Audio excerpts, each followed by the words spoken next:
Indianapolis, Tuesday night was college basketball at its finest. Two titans of the sport, Kentucky and Michigan State, traded blows at Gainbridge Fieldhouse. Just as Duke and Kansas, two more members of college basketball royalty, did in Game 2 of the Champions Classic. The Spartans surged late, winning 86-77 to hand the no. For Wildcats, their first loss of the 2022-23 campaign. What a game it was. The team swapped the lead 10 times. There were 14 ties. And neither squad ever led by more than 7, Kentucky, 20-13, at the 8:41 mark of the first half. Amid this seesaw battle, a familiar face returned and dominated, Oscar Tshiebwe. In his first action since August 14, the final contest of the team's trip to the Bahamas, Tshiebwe appeared to be at the peak of his powers following knee surgery last month. He notched yet another double-double, accomplishing the feat in 18 minutes, finishing with a team-high 22 points and 18 rebounds before fouling out in the first overtime.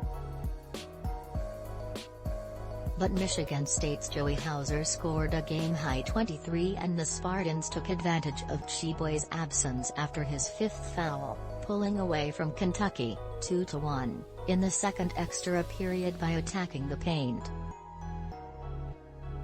It nearly was the second narrow loss in as many games for the Spartans, 2-1.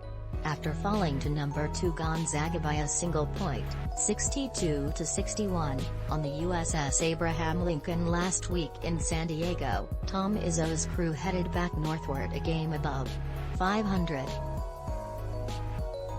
After this setback, Kentucky now gets a breather of sorts. It hosts South Carolina State at 7 p.m. Thursday at Rupp Arena. Then, arguably the biggest challenge of the season awaits, a road game against Gonzaga in Spokane, Washington, set for 7:30 p.m. Sunday. Isaac Humphries, ex-Kentucky player, comes out to Australian teammates in emotional video. Tshiebwe in dominant form. Tshiebwe didn't start. But he might as well, as he played 34 minutes. In his time on the court, he reminded the entire country why he won every piece of individual hardware imaginable last season. He subbed in with 14:55 to go in the first half. He missed his first jumper. His first points of the season came off, what else? A putback, thanks to an offensive rebound. Tshiebwe averaged a point a minute in the first half, 11 points in 11 minutes. His point and rebound total, 7, led all players in the opening 20 minutes. He matched himself offensively in the second half, scoring 11 more points. He grabbed 8 more rebounds. He fouled out in overtime with 32 seconds left. But how much more could he possibly have done? After all he did last season, should his outing Tuesday really be that surprising?